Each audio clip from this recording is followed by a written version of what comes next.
Boa noite aos amigos, aos irmãos. Que Jesus nos permita, mais hoje, experimentar a sua paz. Onde iniciamos agradecendo. Agradecemos a oportunidade de estarmos aqui. E quando falamos em 35 anos, sempre, para aqueles que são observadores, podem mensurar a quantidade de pessoas que já passaram dando a sua contribuição, e mais que isso, não podemos prever os benefícios que essa casa ainda vai gerar. Porque toda obra, toda casa espírita, embora seja conduzida e edificada por mãos humanas, tem uma razão muito superior. Então é motivo de festa para todos os espíritas, senão para todas as pessoas de Conchal, independente da religião.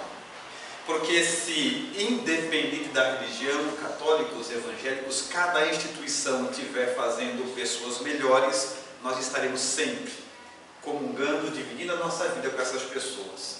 Desta forma, é um motivo muito especial estarmos aqui, e eu agradeço ao Paulo, à sua esposa, por terem me dado esta tarefa, a qual eu recebo com muito carinho. Agradeço a presença dos amigos todos que aqui estão, porque eu creio que a divulgação da mensagem espírita é o caminho mais sólido que temos para a realização de tudo aquilo que desejamos, para a construção dos dias melhores que tanto buscamos.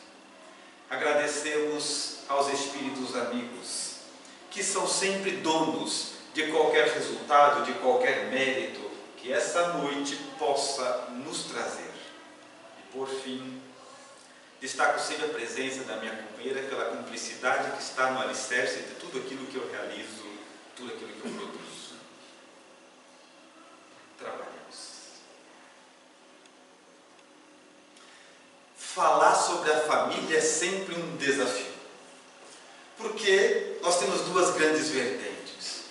Por um lado, quando alguém vai falar pela família ou da família, sempre faz dela uma explanação de que a família é um lugar maravilhoso, a família é uma instituição louvável, a família é uma reunião de pessoas que se amam, e vão falando da família até que se aproxima aquele comercial de margarina, já viu, não? E aí você pensa na sua família e fala, só a minha é diferente.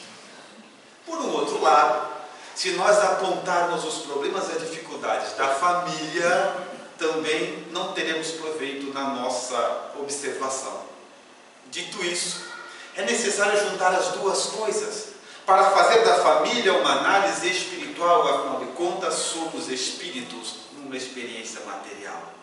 E mais que isso, é tentar entender quais eram as intenções de Deus em fazer com que nascêssemos numa família. Quais eram os planos do Criador? O que estava na mente do soberano da vida, fazer com que nós nos dividíssemos em grupos, em clãs, em famílias. Qual era o objetivo? Sem a necessidade de defender a ideia, porque se Deus é soberanamente justo, bom e inteligente, do jeito que está, independente dos problemas, é o melhor, porque é Deus que definiu assim. No entanto, quanto mais o homem pode compreender tudo o que lhe envolve, tudo o que lhe cerca, mais ele tem condição de dar a sua contribuição para que isso seja melhor. Então, se viver em família é o melhor, o que nos cabe a fazer é entender quais são os seus problemas, as raízes desses problemas, porque as famílias também, elas deixam de existir, se desmancham. Algumas, ao invés de serem celeiros de bênção, passam a ser ninhos de dor. Nós temos os crimes passionais, nós temos várias catástrofes na intimidade da família que devem, da mesma forma, serem observadas, seja para a nossa compreensão, seja para a cautela de não cairmos nos mesmos erros dos nossos companheiros. Mas aí, é fundamental que façamos da família uma análise primeira, perguntando, afinal de contas, quem é a família? Ou quem são seus integrantes? Ou o que está inserido no contexto familiar? E aí nós teremos uma diversidade muito grande. Porque se nós aprendemos em doutrina espírita de que o planeta Terra é uma escola, mas também é um hospital e também é uma prisão, dependendo dos comprometimentos de cada espírito. Cada lar, cada casa nossa abrigam criaturas que estão ali para aprender, ou profundamente delituosas, ou gravemente doentes. Porque aqueles que habitam o planeta são os mesmos que habitam a nossa casa. Desta forma, dentro da nossa casa estão espíritos afins. Pessoas que comungam conosco muitas e muitas vidas e fazem questão de nascermos juntos novamente. Mas também dentro da mesma casa estão espíritos que se comprometeram, que faliram, que têm débitos e angústias vividas e também têm, não porque escolheram, mas porque têm necessidade de estarem juntos. Mei. Ela, de uma forma poética, descreve essa classificação de pessoas dizendo assim, de que alguns de nós nascem transitoriamente internados entre os inimigos, para tirar de nós as marcas da tirania. É uma verdadeira cirurgia moral a qual somos submetidos. Então a família é um conglomerado de pessoas de várias ordens. Umas estão conosco porque amamos, outras porque precisamos, outras porque eles precisam. E somente vendo essa diversidade entenderemos porque toda a família é diferente. Mas independente disso, você está na família certa. Mas Allan Kardec, depositando luz sobre o tema, em O Livro dos Espíritos, obra que alicerça toda a doutrina espírita, na questão de número 775, elabora uma questão muito interessante e que vai conduzir as nossas reflexões. Ele diz o seguinte: fazendo uma análise da vida social, Allan Kardec indaga qual seria para a sociedade o resultado do afrouxamento dos laços de família. Essa é a pergunta. Sem mexer na obra, é verdade, sem ter a ousadia de corrigir o codificador, eu gostaria que essa pergunta, essa questão fosse analisada de maneira mais próxima de nós. Porque é assim que eu entendo que todas as questões devem ser. Geralmente, nós lemos a pergunta do Livro dos Espíritos para ler, ou melhor, estudar a resposta, o que é um equívoco de observação. Porque o adequado seria estudar a pergunta, para depois estudarmos a resposta, para alcançar a integralidade daquilo que ela pode nos fornecer. E é isso que faremos agora. E Allan Kardec pergunta: qual é, para a sociedade, o resultado do afrouxamento dos laços de família? Chamo a atenção dos amigos, primeiramente, que Allan Kardec, com a sua consciência hábil e palavras precisas, diz qual seria o resultado do afrouxamento, não da destruição. Porque ele sabe que é o máximo que a gente consegue fazer, afrouxar. Porque se é determinação divina, ninguém destrói a família. Nós podemos desorganizá-la, depois nascemos para organizar. Nós podemos desmantelá-la, pois nascemos para promover a união. Mas destruir ninguém vai. Então Allan Kardec prossegue: qual seria para a sociedade o resultado do afrouxamento dos laços de família? A pergunta é boa ou não é, espírita? Essa é aquela parte que vocês falam. Todo mundo junto. Entendeu? A pergunta é boa ou não é, espírita? Mas eu também achei. Porém, ela tem algo que me incomoda. Qual seria para a sociedade? Sabe como é que a gente vê essa questão? Não é comigo, é para a sociedade. Sempre que nós falamos da sociedade, a impressão que dá é que falamos de uma terceira pessoa a qual não somos incluídos. Já percebeu ou não? A gente não fala assim: olha como a sociedade está, como se eu não fosse a sociedade. Olha que sociedade violenta, olha que sociedade negligente, olha a humanidade, olha o mundo como está. E a gente fica de fora, já viu isso ou não? Então, eu gostaria de fazer uma releitura da pergunta. Afinal de contas, quem é a sociedade? Quem que é a sociedade, filho?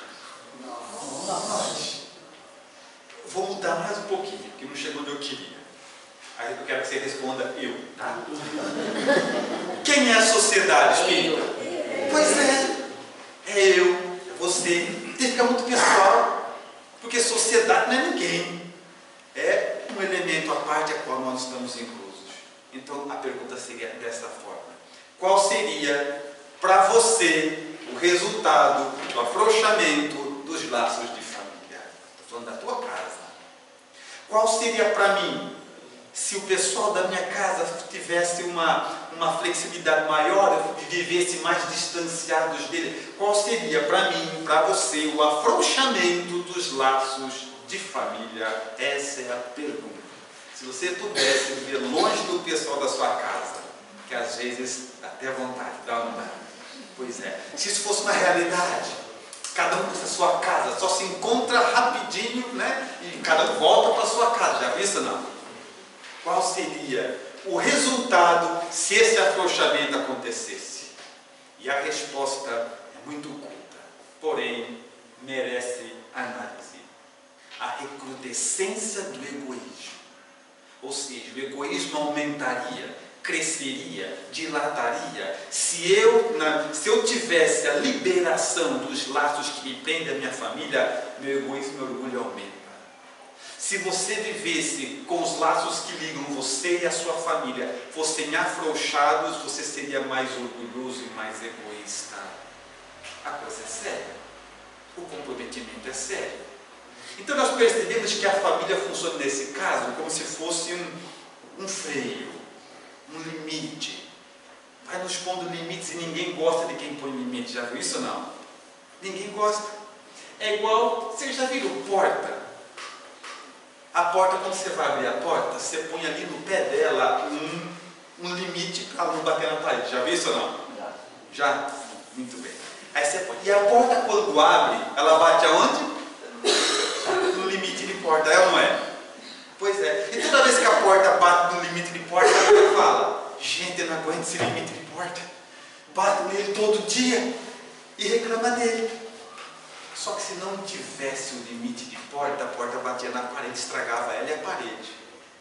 Então aquele limite que incomoda a porta a vida inteira, é até onde ela pode ir. É o limite dela. Mais do que aquilo, ela se estraga e se machuca. A família funciona como se fosse mais ou menos um limite de porta. A gente vai até um tanto. Mais do que ali, os laços nos puxam os comprometimentos, nos puxam os compromissos, nos limitam e nós podemos já ficar um pouco mais freados. Quantas coisas vocês deixaram de fazer porque é minha família, como é que faz? Quantas vezes vocês, gente, que eu vou abandonar tudo, vou sumir nesse mundo, não aguento mais.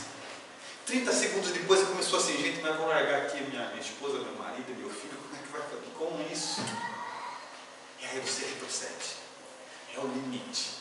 Então a família ocupa um espaço particular, dizendo até onde que nós podemos seguir, até onde nós podemos ir. Porém, se nós pudéssemos resumir toda a nossa experiência material, toda a vida numa palavra única, só em uma, essa palavra seria progresso. A gente diz assim: por que você nasceu? Para ter progresso. Evidentemente, sob o ponto de vista espiritual e moral. A vida visa o progresso do espírito. Todo o resto é detalhe para levar a isso. Mas a vida visa progresso. Pois assim, gente, para que eu nasci? Progresso. É isso que a vida visa. Progresso. Porém, na mesma obra já citada, Allan Kardec faz uma observação muito interessante. 785 é o item. E ele pergunta assim: qual é o maior obstáculo ao progresso? Pergunta boa, né? Afinal de contas, se tudo é progresso, você só nasceu para progredir. Se eu nasci para e pelo progresso, a Kardec pergunta: qual é o maior entrave? O que mais atrapalha o progresso? E a resposta é interessante. Ela é longa.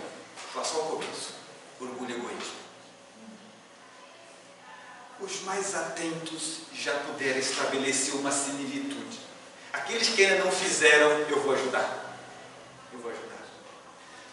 Na primeira questão é o seguinte: Se afrouxar o laço de família, o que acontece? Aumenta o orgulho e egoísmo. Na segunda, qual é o maior obstáculo ao progresso? O orgulho e egoísmo.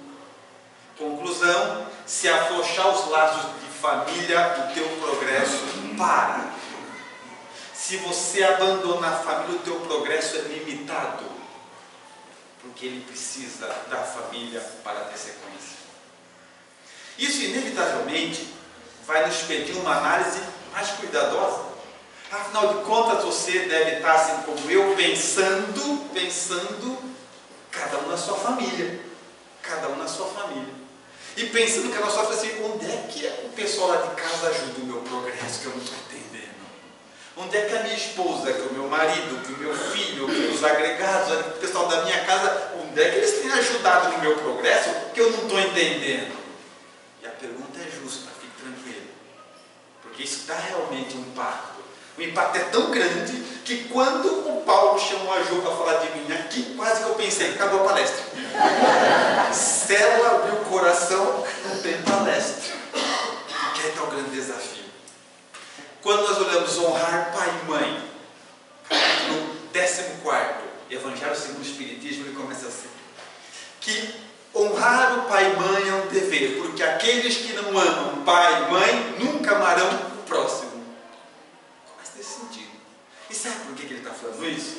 Porque assim, amar quem é de longe é fácil, mas amar o pai e a mãe, que você tem labuta todo dia, vocês passam por dificuldade junto, que tem angústia junto, que cada um se conhece, aí que está o desafio. Nós vimos aqui visitar Conchal uma vez por ano e nos chamarmos de irmãos, é baba, fácil. Quero ver todo dia dentro da tua casa, quem está dividindo ali com você, dividindo as contas, dividindo as dificuldades, dividindo as dores, a fartura e a escassez, principalmente. Esse é o grande desafio. Quem consegue amar os de casa está apto para amar os de fora. Esse é o grande desafio. Mas vamos lá. Tentar transformar de forma didática onde é que a família ajuda a combater orgulho e egoísmo, que entrava nosso progresso. Muito bem. Onde se baseia orgulho e egoísmo? Excesso de valor pessoal. Traduzindo em forma diminuta seria assim, onde é que está a sede do orgulho e do egoísmo? Eu. É isso. A família tem que combater isso para ajudar o progresso, é a função dela. E será que combate? Vamos ver. O indivíduo nasce na família, bebezinho, pequenininho, e ele começa a engatinhar, começa a mexer no copo, começa a mexer, andar no lugar que não pode, e ele começa a ouvir uma palavra mágica. Não. E aquilo, os especialistas dizem assim, gente, não pode falar muito não para criança. Sob o ponto de vista espiritual, sabe o que está acontecendo ali? O indivíduo que nasceu achando que era ele o mais importante, ele o melhor, é ele, e ele começou a ouvir não. E vai havendo uma revolução interna dele. Pera, mas sou eu que mando, não? Não é eu que decido, não é do meu jeito, não. E ele vai, não pode isso, e ele vai crescendo. Quando ele já está maiorzinho, acontece algo mais interessante ainda, em alguns momentos, onde ele está se sentindo o senhor da situação, o senhor da casa, guardando algumas variações. Cada pai tem o seu jeito de fazer isso, cada mãe, mas o mais clássico é assim, a criança começou a crescer um pouquinho, criar um pouquinho de asa, alguém diz assim para ele, quem que manda nessa casa aqui? E é muito desagradável para ele, filho, cheio de escutar isso, é desagradável, é chato, não é, né? Mas sabe o que está acontecendo com o espírito dele? Ele pensa, mas não é eu o primeiro lugar, eu o segundo, eu o terceiro, não é eu e eu. E aí, momentaneamente, nós sentimos uma raiva do pai nesse jeito, onde eu subo dessa casa, sem saber que é o melhor lugar do mundo para você estar. Porque quando você vai crescer um pouquinho, ele está te colocando freio. Aí vai passando um pouquinho mais, aí um dia você começa a querer tirar carta, né?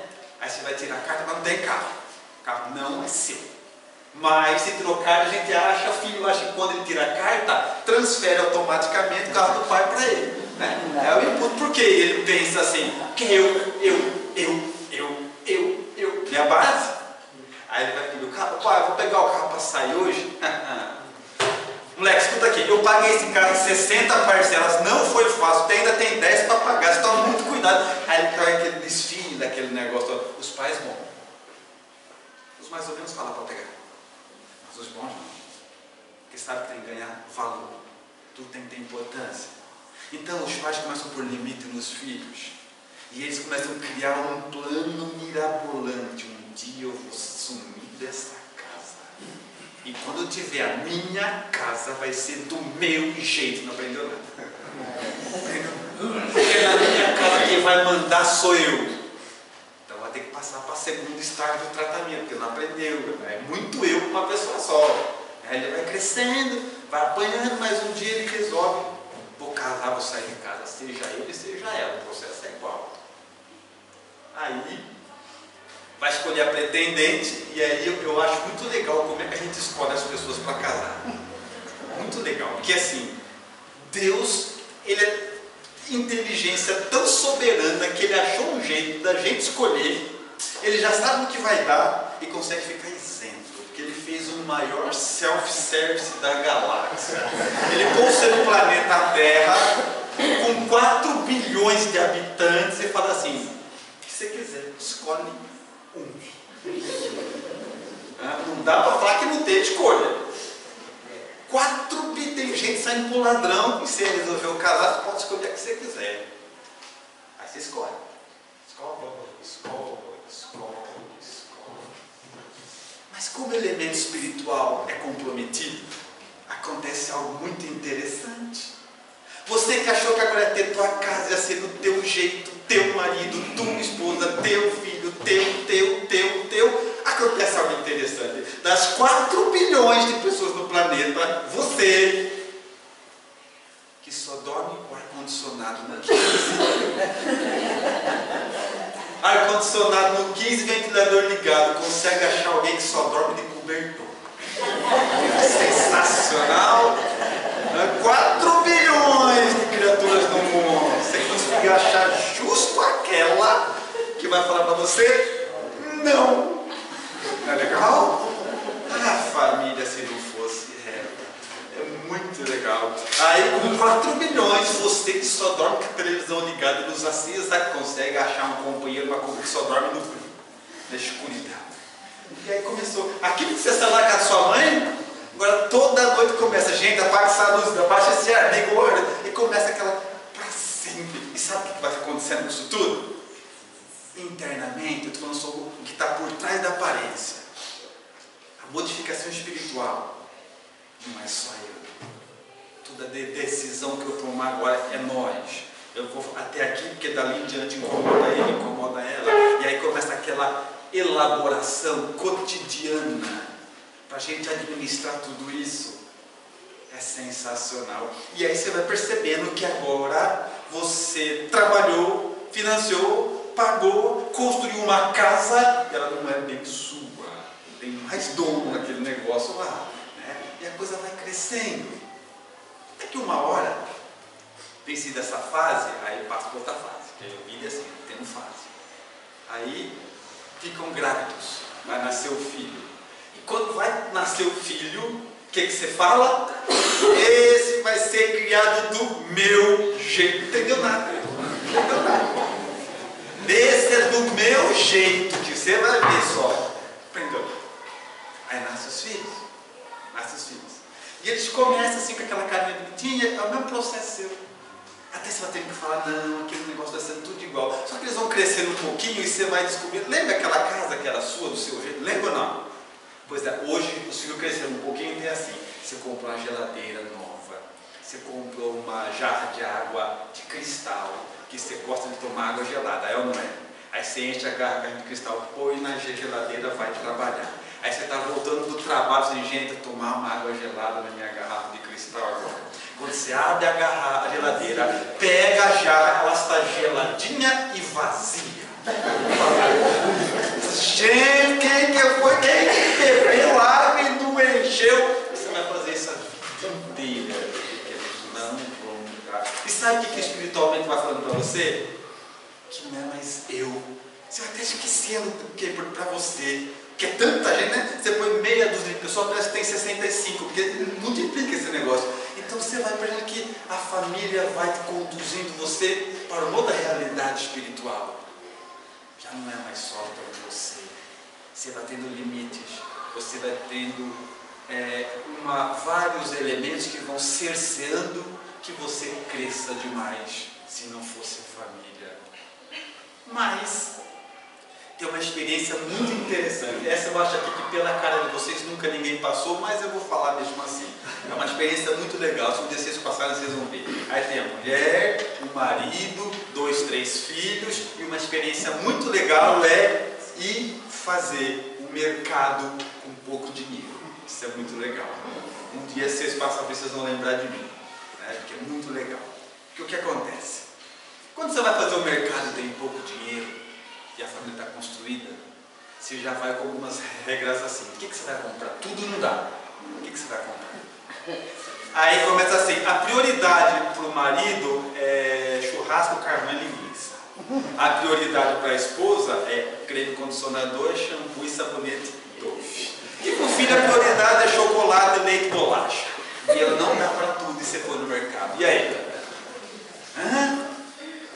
Percebe, espírita? Não a casca, o que está por trás. A realidade espiritual que você está sendo posto. Vou pegar o que é melhor para mim, o que é prioridade para mim, eu vou comprar o que é melhor para eles, e aí, tudo não vai dar. Isso é sensacional. No começo, sabe o que você faz? Gente, eu trabalho tanto, me mata de trabalhar. Não. Você tem o que é melhor para você. Só que aí, quando você tem o que é melhor para você e vê que faltou para alguém da tua casa, um sentimento muito interessante vai invadindo o seu coração. E aí aquilo vai se repetindo, depois você passa para a segunda fase. Você vai no mercado com pouco dinheiro e você já não compra mais o que é melhor para você. Você compra o que vai agradar ou o filho, ou a esposa, ou outra pessoa. Só que essa fase não está concluída. Então o que a gente faz depois nessa segunda fase? Você compra o que é melhor para o outro, mas tem raiva disso. Vou dar exemplo. O marido não compra a carne, a cerveja, o carvão, o churrasco, mas compra o creme condicionador e o shampoo da mulher.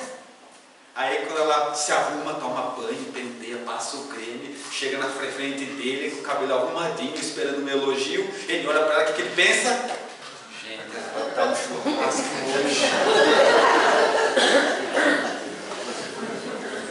E ela esperando um elogio e eles não estão falando nem idioma, porque para ele fez um sacrifício enorme, para ela, ele nem ligou que eu arrumei o cabelo.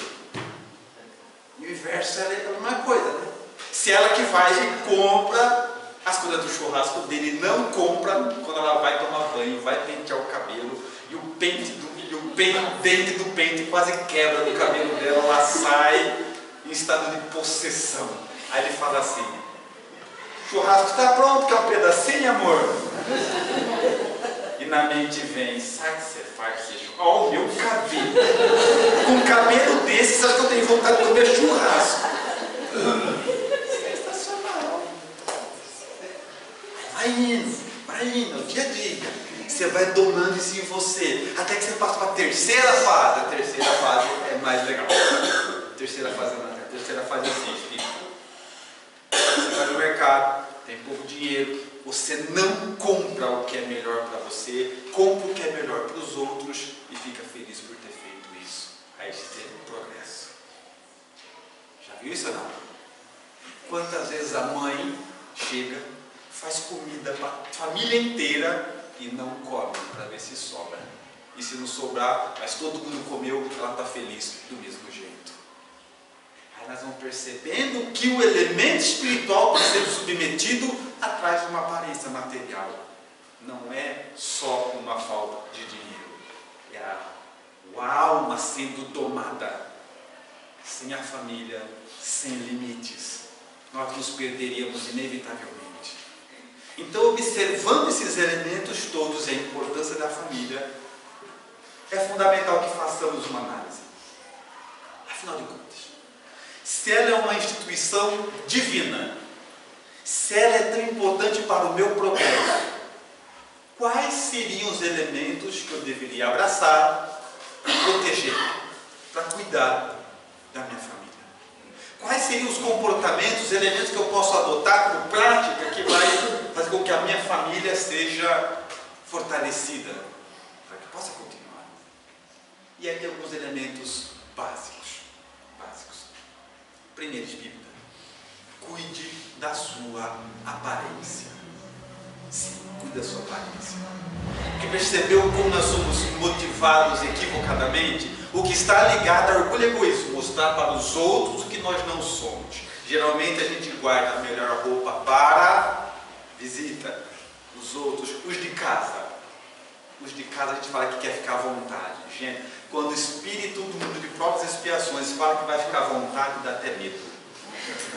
É calça sem elástico, camisa furada, camiseta rasgada, camisa de eleição, né? A gente guarda isso para ficar em casa, né? Aí quando vai os de fora, a gente se arruma, parece um pavão arrumado para os de fora. Aí chega o marido e a mulher, é interessante, os dois chegam da rua arrumadinho, dá até vontade de ficar junto, né? Entra em cada semana, 30 segundos desmonta. Aí enquanto os dois falam assim, conhece você? O estrago é tão grande, né? Porque a gente você fica pensando, a gente se arruma só para aqueles que não têm compromisso conosco, percebeu ou não? A gente pega o melhor de nós e leva para quem? Não está nem aí, só quer a nossa companhia de forma temporal. Então é questão de cuidados. Espírita, se Jesus recomenda amarmos os inimigos, imaginemos com que carinho ele não recomendaria amar aqueles que dividem conosco o coração. Se Jesus manda amar os inimigos, imagina com que cuidados ele não espera com aqueles que estão dentro de casa, dividindo problemas, dificuldades, angústias, dores e alegrias conosco. Então é questão de decisão. Se arrumar para ficar em casa, mesmo que seja para ficar à vontade. Faz uma faxina no seu guarda-roupa lá, espírita, né? Dá um upgrade lá, porque a coisa está feia, né? Então a gente tem vontade de ficar onde? Fora de casa. Porque em casa é tudo de qualquer jeito. E quando eu falo cuide da sua aparência, não é só roupa não, eu falo de postura. Adquira hábitos saudáveis. Por exemplo, vamos fazer uma brincadeira agora, ninguém se mexe, está todo mundo parado aí para ninguém modificar. Pessoal que está aqui presente, dos que são casados, namorados, amantes, qualquer coisa, dos que estão assim com o seu companheiro, com a sua companheira, quantos estão de mãos dadas? Levanta para mim ver. 2. Palmas para ele, gente, por favor.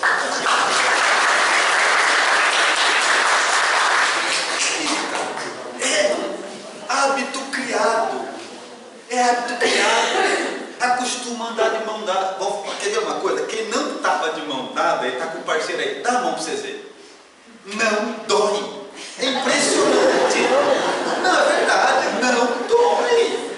Sabe por quê? Porque quando você tem que falar das dificuldades com alguém, vocês estão de mãos dadas, nós estamos resolvendo juntos aqui alguma coisa, mas nós vamos divergir de opiniões, mas prosseguimos juntos. São hábitos saudáveis. Quando Allan Kardec coloca na escala espírita que nós somos marcados pela influência da matéria sobre o espírito, é que tudo que acontece do ponto de vista material influencia a alma. Prova, fácil. Você já viu alguém falar assim, o meu corpo está com dor de dente, mas a minha alma está em paz? Não viu isso não? O meu corpo está com a unha encravada, mas eu estou zen. Então, se quando nós criamos o hábito de andar de mãos dadas, de ter normas de civilidade com aqueles que resolvemos dividir a vida, isso foi se tornando um hábito. Quando tem que passar momentos difíceis, passamos de mãos dadas. E o que acontece do ponto de vista material influencia o espírito. Nós somos mais polidos desta forma. E por falta desse exemplo, os namorados de hoje já não andam mais de mão dada, já viu não? Porque geralmente como acontece? A gente começa andando de mãos dadas, depois que casa começa a andar em fila indiana. Hoje os namorados já andam em fila indiana, né? Porque vai o namorado na frente, a namorada um pouquinho atrás, e atrás alguém orando, tomara que chegue, tomara que pegue, né? Que alcance lá, porque não tem mais vínculo. Então aquilo que você colocar como hábito vai inserindo na tua vida. Adota esse espírito. E tem mais um elemento que pode ajudar a manutenção da família, que é o seguinte: espírita, trata o pessoal da tua casa como se fosse visita. Ia ser muito legal, né? Até engraçado. A pessoa dentro da sua casa fala assim: por gentileza, passa o sal para mim, né? No começo ele vai pensar assim: não está bem. Aí você fala: pô, Zé, por favor, podia fazer a gentileza para mim? Você não podia. Já pensou? Dentro de casa isso? Gente, o pessoal ia falar assim: rapaz, ia trazer o seu nome no centro, não tem problema nenhum, faz oração, ajuda até. Mas era essa a questão. Porque se o nosso campo de prova está dentro, ali é o objetivo. Gostar de quem você vê de vez em quando na rua, fácil. É igual você vê na televisão, os cantores agora vêm: pessoal, eu amo vocês, viu? Fácil. É dentro de casa. Sabe o que é dentro de casa é complexo? Porque eles nos conhecem de verdade. Já foi o verniz. Ele sabe exatamente quem somos. Todo dia, ninguém consegue o dia inteiro, todo dia, esconder o que verdadeiramente é. Porque eu posso, uma hora aqui na frente, mostrar para vocês uma coisa que eu não sou. Mas dentro de casa ninguém consegue fazer isso. É muito tempo junto. Então nós nos conhecemos na realidade. Porém, espírita, o que eu quero que você entenda é isso: que Deus é inteligência suprema. Então é com esses aí da tua casa que você tem que estabelecer a paz. Porque é isso que vai te capacitar para uma condição melhor de vida. É isso que vai operar em você uma transformação nunca vista antes. É fundamental que seja assim.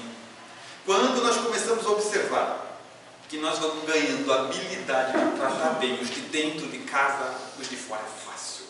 Aí é porque aquilo passa a ser nosso. Assim: você está falando isso que você não sabe como é que ela é em casa. Não, eu sei, não é fácil, eu sei. Mas eu vou te ensinar uma técnica. Você vai fazer o seguinte: quando você sai do seu trabalho, se for em direção à sua casa, quando você chegar no portão da tua casa, antes de abrir o portão, você vai falar assim: Senhor, o Senhor me mandou para a terra tendo como objetivo primeiro os que estão aqui dentro. Porque se eu conseguir beneficiar o mundo inteiro, menos os de casa, eu falei: porque o Senhor me mandou para a terra, cadê esse pessoal que está aqui dentro? É com eles meu compromisso. Você já entra preparado, já deu um cliente, aí você já está abrindo o portão. Aí sai o portão, entra na sua casa, abre a porta da sala, tem um esparramado no sofá, porque sempre tem, né? Esparramado no sofá, você fala assim: bom dia. Ele não responde.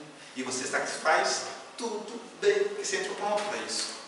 Você sabe que é por trás daquelas relações se escondem séculos de reencarnações que nós não sabemos exatamente quem está devendo para quem. Então você entra ali comprometido em fazer a sua parte. E você não vai vencendo as pessoas da tua casa, você vai vencendo a você mesmo, dominando a própria alma, ganhando espaço dentro de você mesmo, tendo o absoluto autocontrole desse mesmo.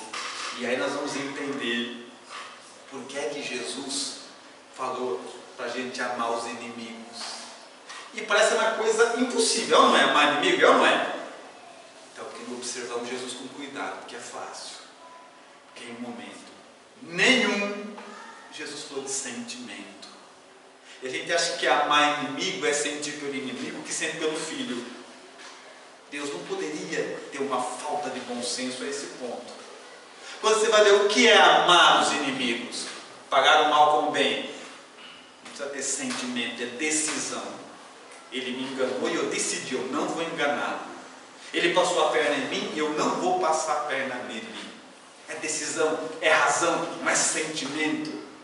Fazer o bem àqueles que lhe fazem mal, é tudo decisão. Orar por aqueles que nos odeiam, é decisão, não tem sentimento.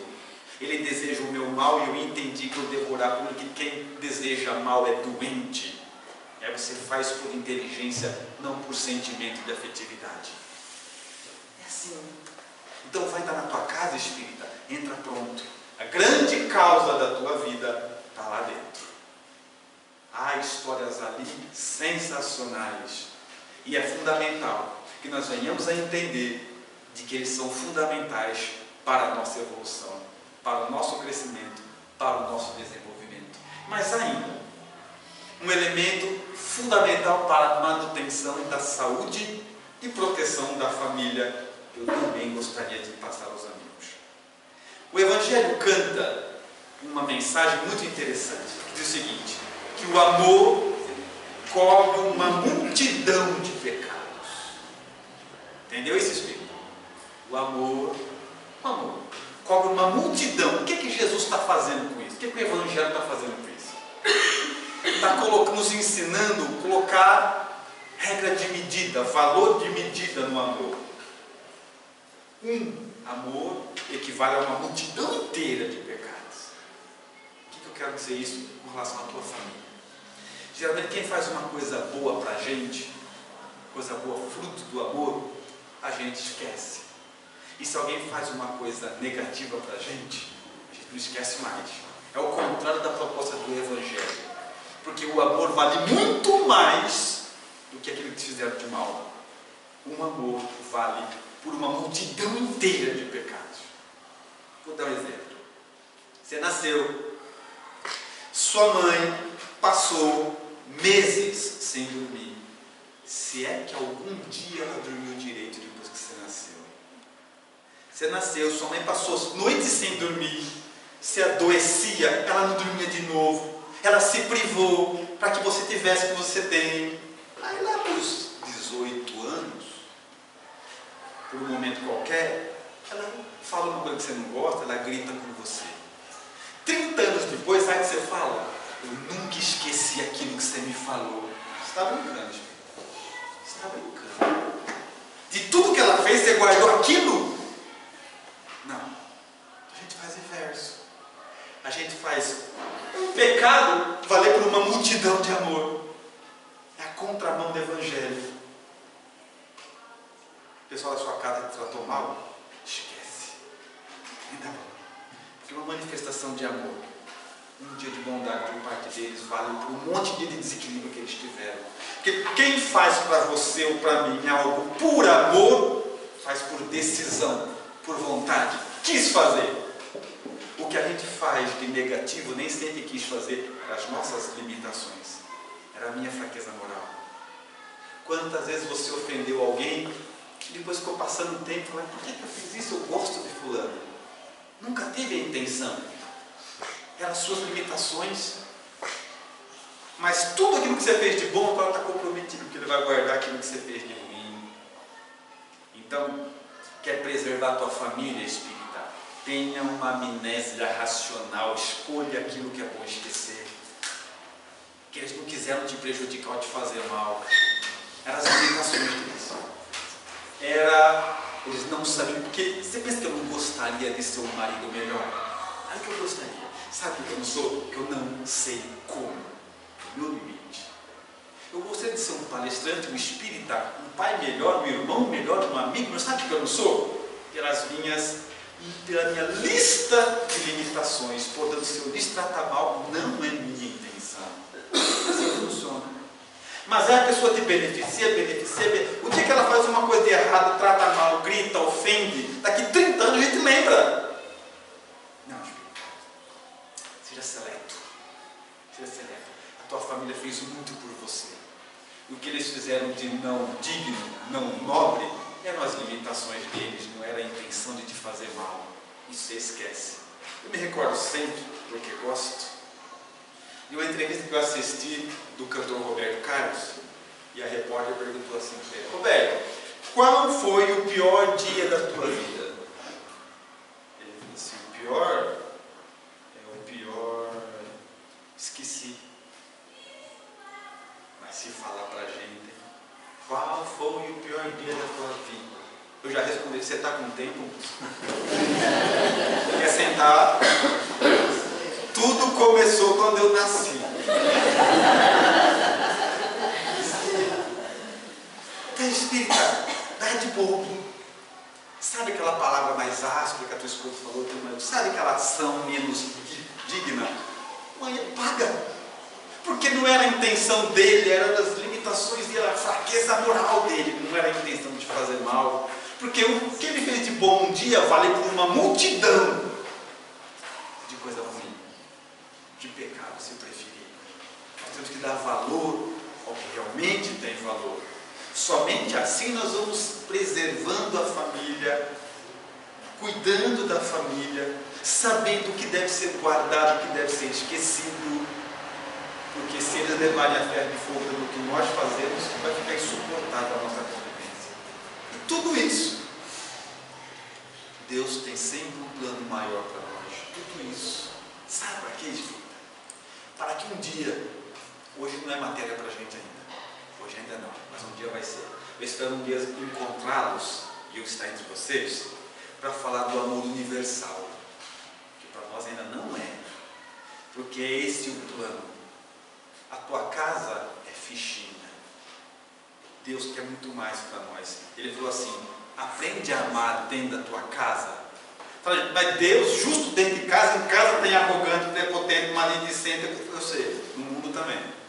Porque depois que você aprender, fica capacitado para desenvolver amor dentro da tua casa, aí nós vamos falar de amor universal. Mas não dá para falar de amor universal sem antes falar para os de casa. É por isso assim que eu entendo quem faz está tudo certo, mas eu vejo às vezes o pessoal falando assim, vamos fazer uma campanha para as crianças da África, legal, teu vizinho passa fome faz 10 anos, vizinho de muro, você não percebeu, isso não, então é só isso, primeiro em casa, depois para fora. Então a gente vai um dia se reunir e falar assim, pessoal, vamos, hoje o tema é amor universal, todo mundo gostar de todo mundo. Vai ser lá no final, tal qual fez Jesus. Última lição, preso na cruz, antes de sucumbir, quando ele é ferido com a lança no peito, Maria, sua mãe, estava no pé, com João, menino ainda, ela abraçada com João, quando vê aquilo, diz assim, meu filho, o que fizeram de ti os homens? E ele falou, não posso perder essa deixa. Última lição, olha para baixo e diz, mulher, esse aí é o teu filho. Filho, essa aí é a tua mãe. Naquele momento, Jesus rompe os laços de sangue. Agora acabou, agora é amor universal. Todo mundo é irmão de todo mundo. Mas antes disso, teve que ensiná-los a amar dentro do grupo deles. Então você precisa aprender a gostar das pessoas da tua casa, do teu centro espírita, se tratar como irmão. Saber que gostar não é ser conivente com o erro, mas é apoiar na recuperação. Isso aí. Para que um dia, aptos, capacitados, a gente vai nos encontrar e o tempo vai ser amor universal. Mas só depois de passar pelo amor familiar, que veio para nos orientar, nos auxiliar, nos proteger e, acima de tudo, nos encaminhar para a grande lei da vida, que é o progresso inexorável. É desta forma que nós devemos olhar a instituição familiar como a mais nobre de todas. E fica ainda a referência de que essa casa aqui, há 35 anos, tem dado lições e exemplos para que estejamos nós capacitados pelo Evangelho, porque sem Jesus, sem chance de fazer com que a família dê certo.